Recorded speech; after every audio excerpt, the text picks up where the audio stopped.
Good afternoon. My name is Paige Morrissette, and today I'm here with a very special guest, Dr. Frazier. Thank you for being here. We're very happy that you chose to be a part of this. Welcome. What branch of the military were you in? U.S. Army, Army Reserve. And why did you choose that branch? Well, I didn't really have a choice. If you know about the early days or the later days of Vietnam, there was a draft, and every male in the United States got a number, and if your number was below 100, you were going to be drafted, and maybe even they would even go higher. So my number was 93, and as the year went on, and that year was 1970, I could see that they were still building up in Vietnam. So I thought, I'm going to have to go. And if you got drafted, you could go into the Marines or the Navy or the Army. Not too much the Air Force. But I decided there was, near me was a unit, a civil affairs unit that was in Warwick, and I was living in Cranston at the time, Rhode Island, and the civil affairs, which really doesn't exist too much anymore, but in those days it was a military unit that would go and try to educate people in the community and try to work with governments in foreign countries and things like that. That sounded a little more exciting than military arms, like the tank corps. So I went in there and I said, well, what's the story? And they said, well, you'll have to dress different. You'll have to cut your hair different. But if you do that, we'll take you. I said, gee, thanks. I'm not sure. I know you weren't around in the 60s and 70s, but people tended to dress in weird clothes.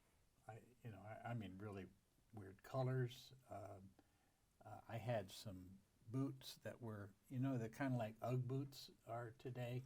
Yeah, I had those, and I wore those along with some iridescent green pants and a green shirt and a yellow tie.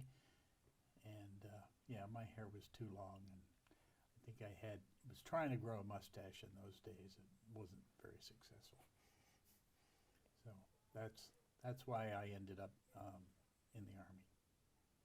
And then I joined in early July of that year, 1970, and was sent off to basic training in Fort Campbell, Kentucky, in Labor Day weekend. So it was really quick, and I wasn't expecting it. And I was working at the time at Butler Hospital in Providence, and I went to my supervisor and I said, they want to send me to basic training, and he said, well, not much choice, so go ahead. We'll see you when you get back. And that was the whole experience was very weird. I will admit to you were told to not bring a lot of stuff to basic. So I had an old pair of pants and old tennis shoes that I used for painting, and a kind of like a Hawaiian shirt had rips in it. And that's what I wore to get on the plane. And I must admit that I cried the whole time. It was scary, really was. But I lived through it. So basic training was tough. because we were there Labor Day weekend, nothing was open, and training wasn't supposed to start until Tuesday. But we got there on Saturday, and so the drill sergeants, who are a very, very mean group of people, they said, well, we ought to take the boys out for a run, just to, and so that's what we did. We had to run around in circles. I wasn't used to running in those days, but yeah, so that's what we did for an hour. And then, basic itself wasn't too bad. I had to lose weight. I was under the limit, that you could be. If I had been 5 pounds heavier, they couldn't have drafted me. But I'd spent a lot of time that winter starving myself because I was just tired of being overweight, and so I for breakfast and lunch, I drank chocolate milk. I didn't eat, and eventually I lost a fair amount of weight, and so that was okay. After basic, I went to Fort Sill, Oklahoma. When I started on Labor Day weekend in Clarksville, Tennessee, which is on the Kentucky-Tennessee border up north, very hot, really hot inside the barracks. By the time I got out, which was at Christmas time from Fort Sill, it was freezing cold. I had an ear infection from the cold because we didn't have hats. So, and we had to walk from our barracks to the place where we were training, which was to be a clerk typist at that time. And so I got an infection in my ear. I went deaf. And when I went to the infirmary to say, I can't hear anymore, he said, don't worry, I'll take care of it. Not a doctor by any means.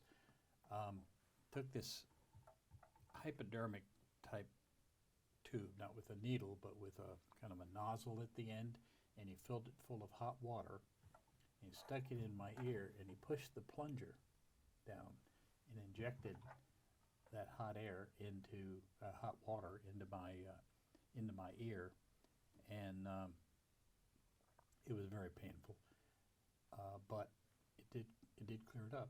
So I guess he was right, but I had trouble hearing in that ear for a long time after that. So you mentioned 60s and 70s. Is that around when you served? From 1970 to 92. Yeah, 22 years.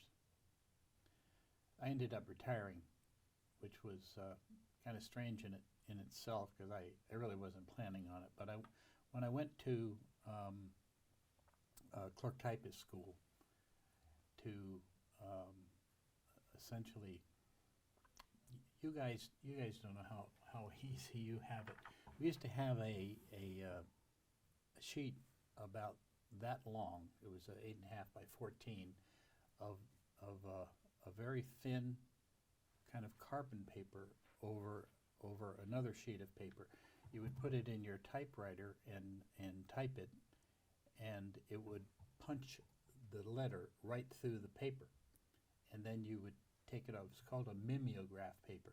You take it off, and then you would put it on the mimeograph machine, and then wind it like that with a piece of paper underneath, and the ink on the roller of the mimeograph would go through the letters, and then you could read it and realize how many mistakes you made, and then you had to take whiteout.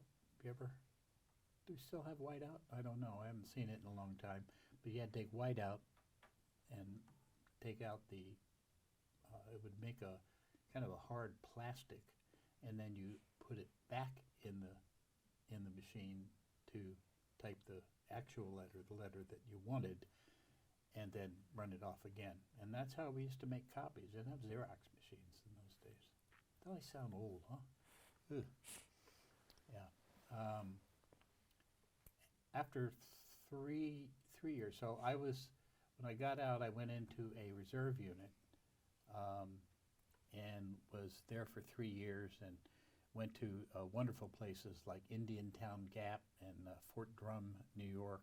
This places where the bathrooms, these were old World War II barracks, and every single bathroom had a tree growing out of the middle of it.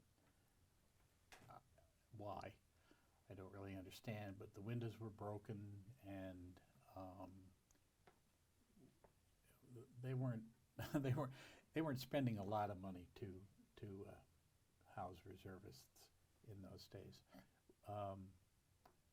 After 3 years, I went away to my internship for psychology in Pennsylvania, and when I came back, I said, I'm not really liking this civil affairs business anymore. So there was a general hospital nearby in Providence, near the old shipyard drive-in.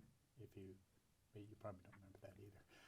But the general hospital is a 1,000-bed hospital with surgeons, nurses, administrators, psychologists, social workers, all those different things, and they have a helper class for the psychologists that was called a 91G, which was a mental health aide, I guess you'd say, who would do tests. If you were doing psychological testing, they would do the testing, and then they would give it to the psychologist for interpretation and doing a write-up.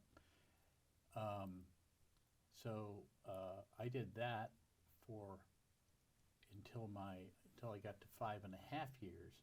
By that time, I had gotten I was graduated with a PhD from URI, and so I thought, well, this isn't so bad, really. So I applied to have a direct commission, and so they gave me a direct commission as a first lieutenant before my 6 years are up. You have a 6-year commitment when you join the reserve. So at 5.5 years, I got a commission. Then by the time I was in 6 years, I was making decent money, and I was working for the state of Massachusetts. And it was nice about that is when you went away for your 2 weeks every year, they pay you both from the Army and from the state. In most private places, what they do is they take the difference. They give you the difference, so you don't lose money. But this was fantastic. So, and I had a family by then, and it was a little hard to leave the kids for 2 weeks, but I had a great time at camp. I had a lot of fun at many different summer camps. We spent 3 weeks in England at RAF Chesington, which was an old World War II Air Force base that the Brits had, and they gave it to us for 3 weeks so we could unpack. We had a hospital in a drum, and this is a really weird concept, but it was 20 boxcars full of stuff in crates, and you didn't know what was in the crate because there was a number on the side, but no one had bothered to write down what they were putting in the boxcar with the number on the side. So our job was to unpack the boxcars, unpack the crates, relabel them, and my job at that time, I was like the computer guy. So my job was they would bring in a slip of paper and say, okay, we took it out of here and we put it in here, and it was still a number. They didn't say operating room equipment or whatever, but that they would write that next to the new number. And so I had a group of 4 nurses locked in a room 8 hours a day with the oldest computers you can imagine. If you remember DOS 1, that was probably it. We didn't have all this stuff, like my Outlook nowadays, and we didn't have none of that. Everything was done on code. So we basically just took the old number, took the new number, made a list, and in that way redistributed all the hospital. And the idea was if the balloon ever went up, and in those days Russia was still, as it is today, a danger, and people were very worried about Russia kind of going nuts and invading Europe and running over NATO and all that. So this hospital was in place so that a general hospital, something that big, would not be on the front line. It would be somewhere in England, and they would take the train to that somewhere, and with buildings, and we would unpack it and start saving lives. So another time, I went to Frankfurt twice. That was a great place. Oh man, we were always there for 3 weeks because they don't want to spend, it was very costly to send a whole, we had like 700 people, I think, in our hospital, and very costly to fly them all over there. So they would send us for 3 weeks, and then we would just go into Frankfurt Hospital and work. If you were a nurse, you went to work on the unit in the ICU. You went to work in if you were a surgeon, you did surgery.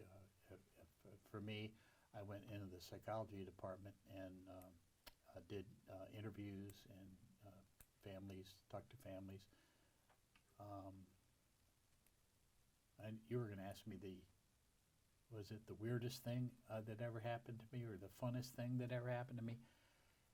I did what's called a psychological autopsy, and this is a thing the government does when either if a military person or someone who is closely associated with the military, like they're a civilian and they're working on a project, and they happen to die under suspicious circumstances, they do what's called a psychological autopsy, which means you go into the person's life as best you can, the circumstances of their death, where they lived, were there any notes, was it suicide, was it an accident, and so to do that, and it took 3 or 4 days. I had to go to the place where he was working, talk to all the people that he worked with. I had to go to a armor camp, driven by, I had a staff sergeant driving me in a Jeep. If you've ever driven in a Jeep, don't. Jeeps are a horrible means of transit. They're scary to go over. If you go over 45 miles in a Jeep, you're shaking in your boots because it's going back and forth and up and down. And so he took the day off. I guess he was happy, and drove me up this armor base where I could talk to some more people he worked with before he was with these other people. What he had done, I was going to say what he did, not what he did. What he did was he went to a lake that was near his place of employment, and there was a bottle of wine there on the shore. His clothes were piled on the shore, and no note or anything, but he waded out into the water and never came back, which I thought is about the hardest thing to do. I mean, I've been swimming all my life. I couldn't imagine walking out into the ocean, and you see this on TV. People will swim out in the ocean and as a way of killing themselves. I couldn't do it. I'd be no. Let's go back. I've changed my mind. But that's what he did, and I talked to his wife on the phone. She was back in the States. I talked to his best friend. And then, of course, I had to write a big report. And I did. All right. Well, thank you for joining in on this project, and thank you for your service. Yeah, you're welcome.